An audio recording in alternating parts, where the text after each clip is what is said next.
So, just like Joe Burrow, we are picking up the fifth year option for Jamar Chase, which really is not surprising at all, especially with the fact that we're trying to, still work out a contract with him.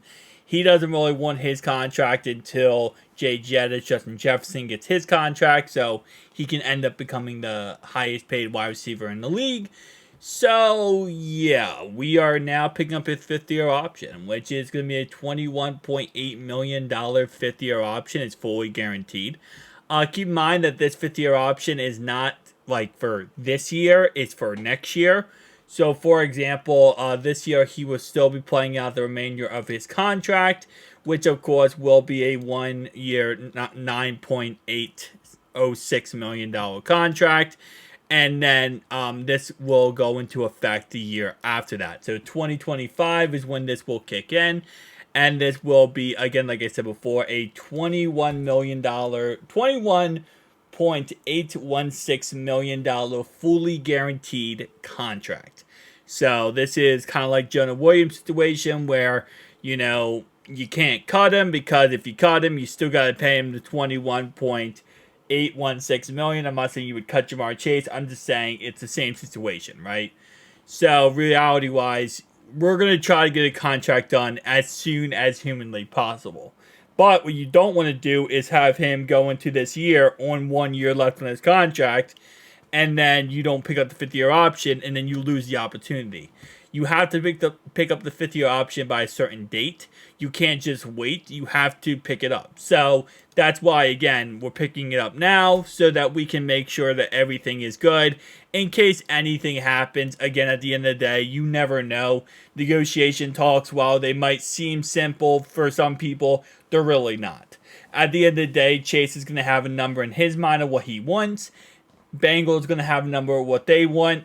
We're going to see Justin Jefferson get paid his contract, and then Chase is probably going to come back and say, okay, I want that plus a little bit more. And the Bengals might say, okay, we are cool with that, or they might say, no, we're not cool with that. So you want that extra time period to be able to negotiate because you don't have a fifth year option on him. Well, guess what? Now you have to franchise tag him. Just like the whole T. Higgins situation. So at least the fifth year option, you're able to do that. Sadly, with T. Higgins, we kind of lucked out here with him being the 33rd overall pick, where he was a second round pick, not a first round pick. If he was a first round pick, we would have that fifth year option, but we don't because, again, he was a second round pick. So at least with Chase, we get that fifth year option, which is nice, and we're able to kind of give us some more time to negotiate and work out some numbers. At the end of the day, his contract, as he said before, will not be the same concept as a regular wide receiver. He wants more money up front, you know what I'm saying? He wants more signing bonus.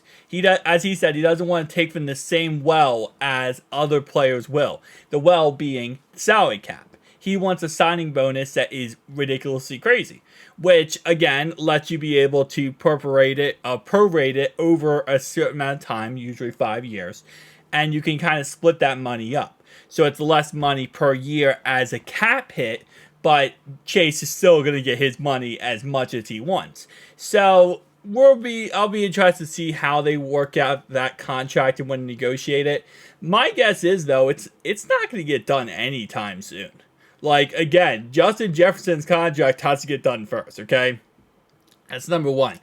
Justin Jefferson, we don't know when his contract is going to get done because there's a lot of talks and speculation that he's going to get traded on draft night.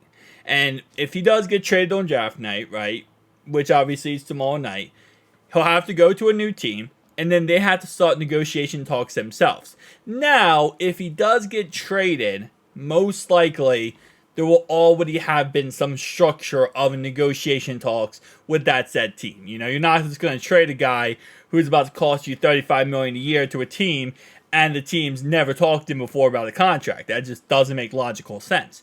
Usually when a guy gets traded on a contract year, the other team and him have like an agreed terms of what the contract will be. Like, okay, well, I'm going to trade you to, I don't know, the Cardinals.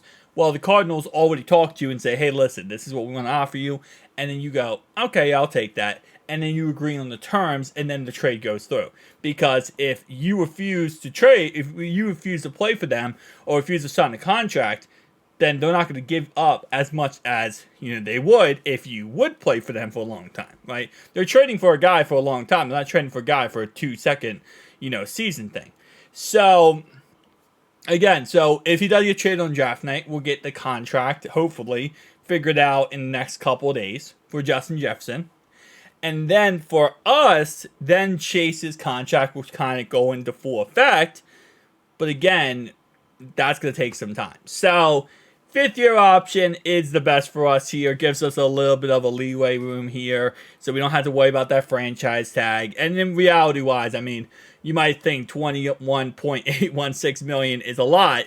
It's really not when you break down the fact of the franchise tag. Like right now, the franchise tag for T. Higgins is, I want to say exactly the same. Yep, exactly the same.